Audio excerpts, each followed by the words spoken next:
안녕하세요, 그래비티입니다. 오늘은 2017학년도 문제 보도록 하겠습니다. 전공 A 1번부터 보도록 하겠습니다. 전공 A 1번입니다. 교육과정 문제인데요.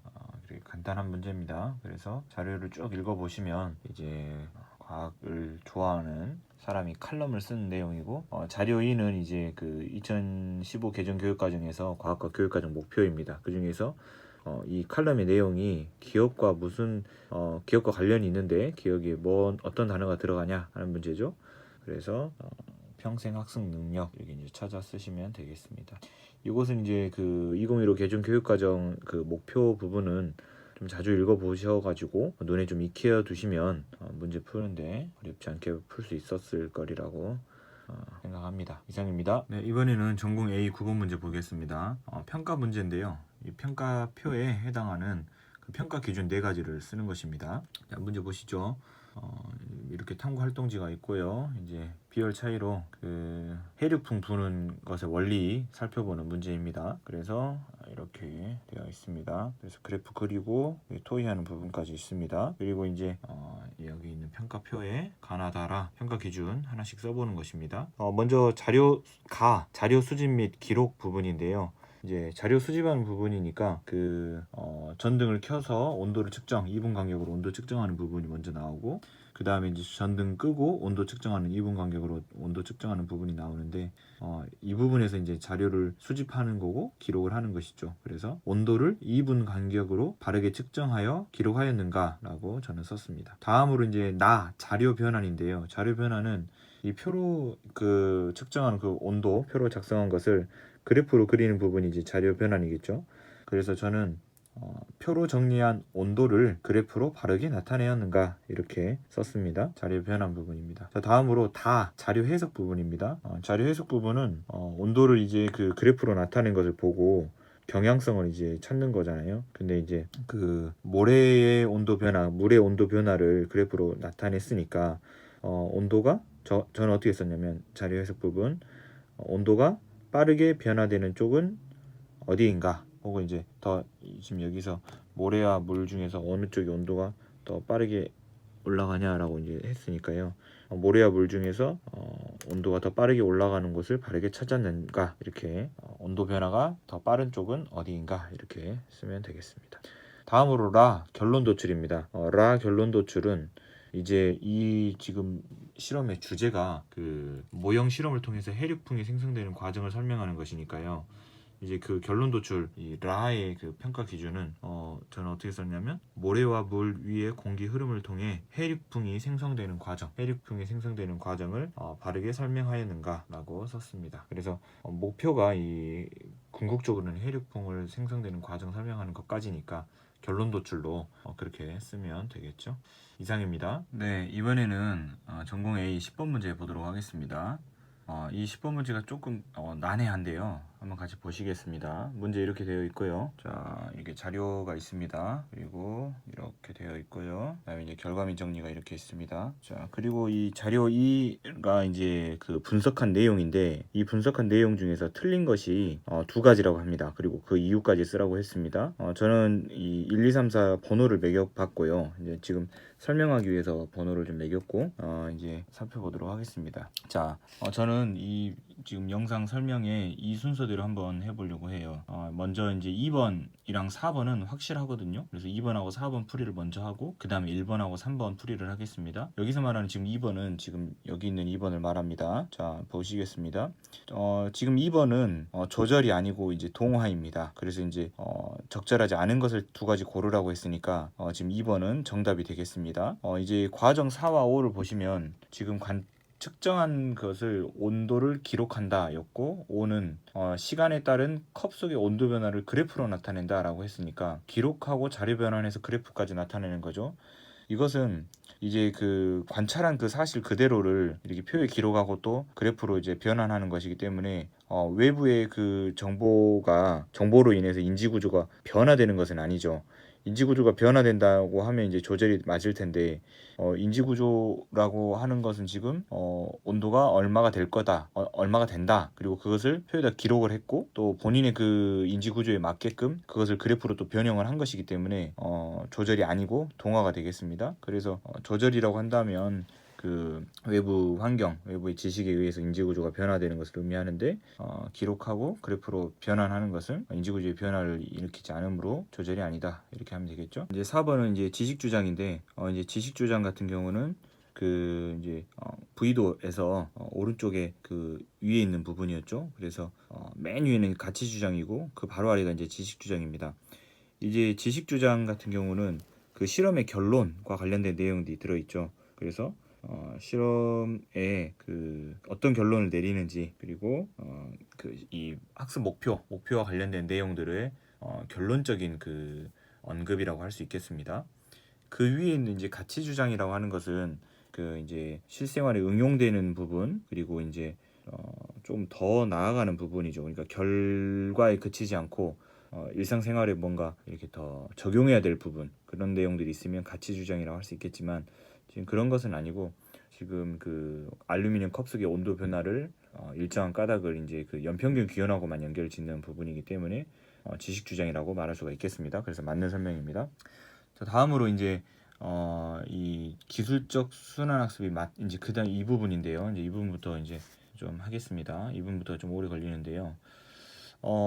기술적 순환학습에 해당한다라고 했는데 이게 이제 이 설명이 그냥 기술적 순환학습이라고 한다면 기술적 순환학습이야라고 한다면 그러면 이제 틀린 것이 두 개라고 했으니까 3번이 이제 발달적 사고가 아니게 되는 것이죠. 수렴적 사고라고 이제 설명해야 되는 것이죠. 그래서 이 부분으로 설명을 한번 하고 그 다음에 이제 이걸로 설명을 한번 해보겠습니다. 자, 먼저 기술적 순환학습이 맞는 경우라고 해볼게요. 지금 기술적 순환학습이 맞으려면 이 내용에 뭔가 그 가설을 세우는 부분이 아예 안 나와야 되는 거죠. 가설을 세우는 부분이 없고 또 그리고 뭔가 그 패턴을 찾아내는 그리고 이제 그 뭐랄까요 그 분류하는 부분 그런 부분들이 나와 있죠. 그러니까 패턴을 찾는다 혹은 뭐 분류한다 뭐 계열화시킨다 뭐 이런 내용들이 들어있으면 그러니까 인과적 질문이 없이 그런 서술적 질문으로만 되어 있으면 그 기술적 서술적 순환학습이라고 말할 수 있겠습니다. 그래서 이 부분을 이제 보면 맨 처음에는 그 저도 잘못 생각했던 게 가설을 세우는 부분이 없습니다. 그래서 이 실험을 하기 전에 이제 뭐 가설 세우는 부분이 없어서 기술적 서술적 순환학습이라고 생각할 수가 있거든요. 그래서 만약 그런다 한다면 그러면 이제 발산적 사고가 이제 아니게 되는 거죠. 그러면 이제 3번에 대해서 왜 그럼 3번이 틀린 거지? 왜 이게 수렴적 사고가 필요한 거지? 라고 이제 생각해 볼 수가 있겠죠. 그럼 이제 왜 수렴적 사고냐라고 한다면 지금 결과및 정리 2번 질문 요거죠. 지금 온도가 계속 상승하지 않고 일정하게 유지되는 이유는 지금 들어오는 에너지, 나가는 에너지가 똑같은 복사 평형을 이루기 때문인 거죠.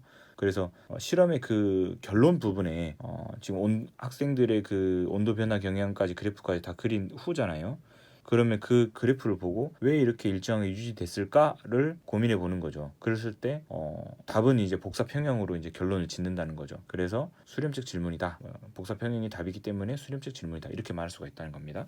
자, 그렇게 하면 이제 이것은 1번은 기술적 서술적 순환학습이 맞고 그러면 발산적 사고가 아니다. 수렴적 사고다. 그래서 얘가 정답이다. 그래서 전체적으로 답은 2번하고 3번이 답이다. 이렇게 할 수 있지만 좀 더 이렇게 들여다보면 이제 발산적 사고가 더 맞고 이게 기술적 순환학습이 아니라 경험규칙적 순환학습이 되지 않을까 이런 생각도 해볼 수가 있습니다. 자, 이번에는 이 마지막으로 설명을 한번 해보겠습니다.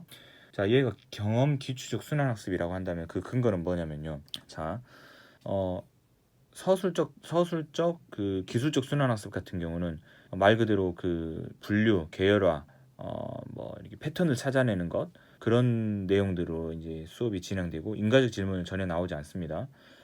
그런데 이 부분에서 결과 및 정리의 그 2번 부분은 뭔가 그 기술적 질문이라고 하기에는 뭔가 이렇게 그 이유를 찾는 부분이 됩니다. 온도가 계속 상승하지 않고 일정하게 유지되는 이유가 뭘까라고 해서 학생들로 하여금 그 원인을 찾아보게 하는 과정인 거죠. 그러면서 이제 교재를 좀 찾아보니까 경험규칙적 순환학습의 설명에 특정 상황에서 패턴의 발견 그리고 패턴을 기술하는 것뿐만 아니라 패턴을 일으키게 한 가능한 원인도 찾아보게 한다 이런 설명이 있었습니다. 이게 경험규칙적 순환학습의 설명입니다. 그리고 그 경험규칙적 순환학습의 규추라고 하는 것이 관찰 현상의 원인을 유사한 경험에서 찾아서 가설을 만든다 이렇게 이제 또 되어 있거든요. 그래서 이런 온도가 이렇게 변화된다는 그런 관찰 결과를 설명할 만한 어떠한 설명 체계, 그 원인을 이제 찾아내는 그 질문이 이 결과 및 정리의 2번 질문이다. 이렇게 생각해 볼 수가 있죠.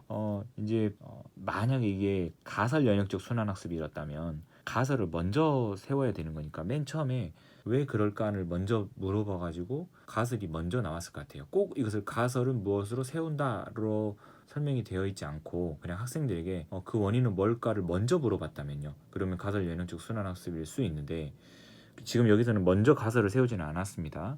먼저 물어보지도 않았고요. 맨 마지막에 결론으로서, 그러니까 관찰을 먼저 하고 그 관찰 결과의 원인을 설명할 수 있는, 원인이 되는 그 설명을 그 다음에 물어봄으로써, 그러니까 이것은 그 경험기초적 순환학습이 될 수 있다라고 말할 수 있겠죠. 꼭 가설이 뭐냐라고 이제 말하지 않아도 그냥 그 이유는 뭐냐라고만 물어본 것만으로도 충분히 그 가설 그 경험기초적 순환학습이 될 수 있다라고 생각이 들었습니다. 그러면요, 3번 A 발산적 사고, 이게 그럼 맞다는 말인데, 그러면 이 발산적 사고는 왜 맞을까라고 이제 또 좀 어떻게 보면 끼워 맞추기를 해봤습니다. 자, 왜 이게 또 그러면 이 2번 질문이 왜 발산적 사고가 되냐면 지금 학생들에게 이런 관찰 결과를 확인했고 그래프까지 그렸고요. 왜 이러한 그래프의 변화, 그래프의 경향이 나타났을까라고 학생들에게 물어봤을 때 학생들은 이제 다양한 생각을 해볼 수 있겠죠. 뭐 여러 가지가 있을 수 있는데 그 중에서 이제 들어오는 에너지, 나가는 에너지가 같은 그 복사 평형을 한 가지 이렇게 얘기할 수 있죠. 여러 가지의 가능성 중에서 꼭 학생이 복사 평형만 말하진 않을 수 있잖아요. 뭐 잘하는 애는 말할 수 있겠지만 좀 성취가 떨어지는 학생은 그렇게 말하지 않을 수도 있는데 그래서 그 복사 평형이라고 하는 그 답이 나오기까지 학생들은 여러 답안을 말할 것이고 교사는 그 후에 그 중에서 복사 평형 때문에 그래 들어오는 에너지 나가는 에너지가 같아서 그런다라고 이제 설명을 해준다면 학생들 입장에서는 이게 발산적 사고가 필요할 수 있겠죠. 그게 딱 그 발산적 질문, 수렴적 질문 이게 아니고 그냥 사고 자체가 발산적 사고를 해야 한다라고 써 있으니까요. 학생들은 뭔가 그 이유를 찾기 위해서 다양한 생각들을 해봐야 되는 것이죠. 그래서 발산적 사고를 해야 된다는 그 말 자체가 학생들에게 다양하게 좀 생각을 해보게끔 하는 것이다라고 저는 결론 지었습니다. 그래서 최종적으로는요. 저는 지금 2번은 확실히 조절이 아닙니다. 그래서 정답이 되고 그 다음에 1번 기술적 순환학습이 아니고 경험기초적 순환학습이다라고 해서 1번이 답이라고 생각했습니다. 그래서 결론적으로 1번과 2번이 적절하지 않은 것이다 라고 생각했습니다. 다시 한번 정리를 해볼게요. 1번이 아닌 이유는 기술적 서술적 순환학습이 아니고 경험기초적 순환학습인 이유는요.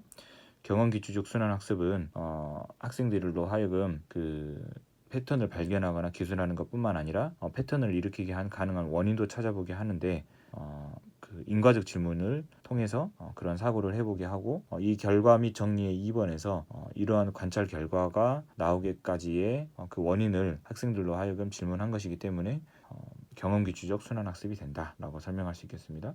2번 같은 경우는 이제 외부의 여기요 온도를 기록하고 그 다음에 그래프로 나타내는 것은 인지구조의 변화, 환경에 의해서 인지구조가 변화되는 것이 아니고 관찰한 그 결과 그대로를 가지고 표를 작성하고 그 표를 통해 자료 변환을 하여 그래프를 나타내는 것이기 때문에 조절이 아니다 이렇게 설명하겠습니다.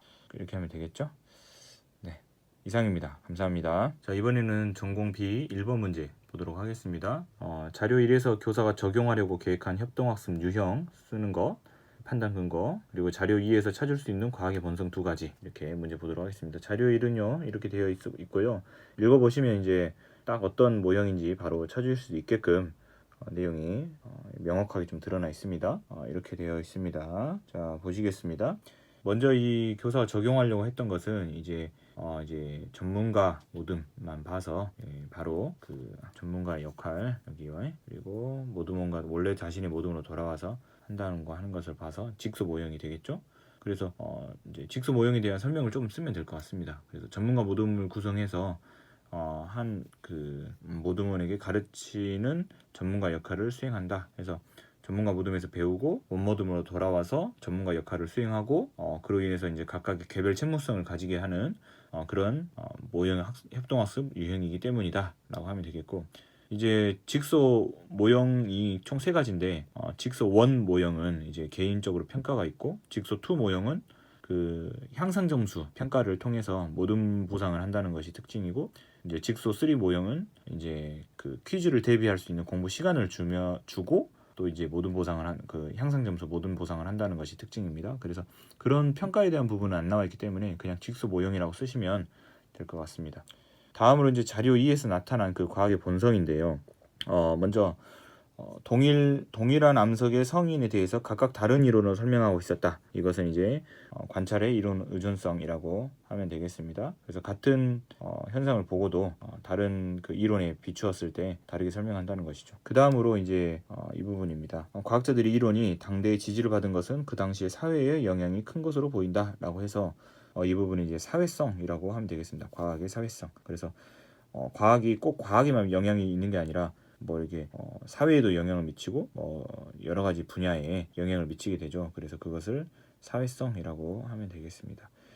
이 부분을 이제 사회적 합의라고 이제 하시는 분들도 있는데, 사회적 합의는 제 생각에는 아닌 것 같습니다. 왜냐하면 사회적 합의라고 하는 것은 여러 과학자들의 그런 합의에 의해서 어떤 하나의 그 과학의 진보가 또 이루어지고 뭔가 이렇게 변화가 이루어지는 그런 것들을 사회적 합의라고 이제 얘기를 하죠. 근데 여기서는 그 과학의 영향이 사회에도 영향을 미친다 하는 부분, 그런 것으로 사회성이라고 해야 더 적절하지 않을까 생각했습니다. 네, 이상입니다. 자, 이번에는 전공 B 8번 문제 보겠습니다. 지구계 교육 이제 문제인데요. 이렇게 되어 있고요. 자, 이 자료는 이제 그 지구계 그 교육 목표 나와 있고요. 그리고 작성 방법 이렇게 되어 있습니다.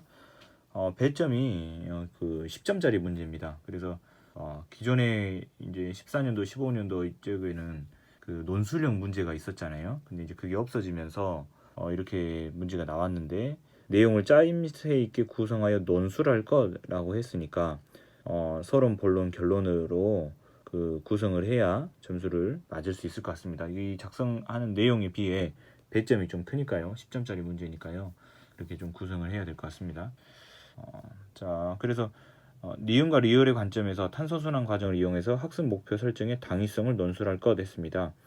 이제 그 니은하고 리을은 이제 보시면 이제 이렇게 되어 있고, 당위성이라고 하는 부분은 그 초록창에 검색을 해보니까 그 마땅히 그렇게 하거나 되어야 할 성질 이렇게 되어 있었습니다. 그래서 이 목표가 지구 시스템의 에너지와 물질 순환이라고 하는 주제에 대해서 학습 목표를 후대를 위해 지구 시스템을 최적의 상태로 보존해야 할 인류의 책임을 인식한다라고 이제 한다 했는데, 그 탄소 순환 과정을 이용해서 이제 왜 목표를 이렇게 했어야 했는지에 대해서 설명을 해보랍니다. 그래서 이제 그 탄소 순환 같은 경우는 그 인간의 활동으로 인해서 배출된 산소가 이제 그 영향을 많이 미치죠. 이산화탄소가요. 그래서 그런 배출된 이산화탄소 같은 경우는 지구에 큰 영향을 주고, 그리고 이 의식적, 무의식적으로 이제 지구에 심각한 영향을 주니까 주고, 또 이 상호작용에 의해서 이게 하위계로 다양하게 이렇게 순환되기 때문에 우리 그 인간의 활동으로 그 후대를 위해서 지구 시스템의 그 최적의 상태로 보존해야 할 인류의 책임이 있다. 이제 이렇게 저는 생각했습니다. 그러니까 그 배출된 탄소, 그리고 그 탄소 순환, 그리고 이제 지구의 구성 요소 안에서 순환된다는 내용, 그리고 그런 탄소 순환에 일조해서 그 탄소를 좀 줄여야지 후대를 위해서 최적의 상태로 보존해야 한다. 그 인류의 책임을 인식한다. 이렇게 말할 수 있겠다라고 생각했습니다. 그 다음에 이제 다음으로 물어보는 것은 STS 수업 모형의 해결 방안의 제시 또는 실행 단계에서 예상되는 학생들의 학습 활동 내용과 이에 대한 평가 방안을 포함할 것, 이렇게 돼 있는데요. 이제 그 STS 수업 모형을 한번 쭉 이렇게 제시를 하고, 그 중에서 이제 해결 방안 제시 또는 실행 단계에서 학습 활동 내용들, 어떤 내용들이 있을지, 그리고 이에 대해서 평가는 어떻게 하면 좋을지, 그런 것들을 같이 이제 포함해서 이제 써야 된다는 것이죠. 그래서 학습 활동 내용 같은 경우는 뭐 탄소 배출을 좀 줄이자는 내용들이 이제 주가 돼야 되는 거니까, 뭐 포스터 만들기, 혹은 이제 실천하기, 탄소 그 배출량 줄이는 실천하기, 뭐 그런 것들을 학생들이 활동 내용으로 말할 수 있겠죠. 그리고 그것의 이제 평가 방안은 이제 뭐 포트폴리오로 이게 작성을 해서 포스터나 이런 것들 모아 놓을 수가 있겠고, 또 학생들이 이제 실제로 실천한 내용들, 뭐 재활용 잘하기라든지 혹은 뭐 탄소 배출 줄이는 것과 관련해서 안 쓰는 전기 낭비하지 않기라든지 혹은 뭐 나무 심기라든지 그런 것들을 실제로 활동한 내용을 사진을 찍어서 이렇게 뭐 발표하는 식으로 브리핑하는 식으로 그렇게도 발표를 할 수 있겠고 그런 것으로 평가를 할 수 있겠죠. 그래서 이 부분은 좀 다양하게 선생님들이 생각하셔서 쓰면 되지 않을까라고 생각합니다. 그래서 서본론 맞춰서 쓰시면 될 것 같네요. 네, 이렇게 해서 그러면 2017학년도 기출문제 마치도록 하겠습니다. 감사합니다.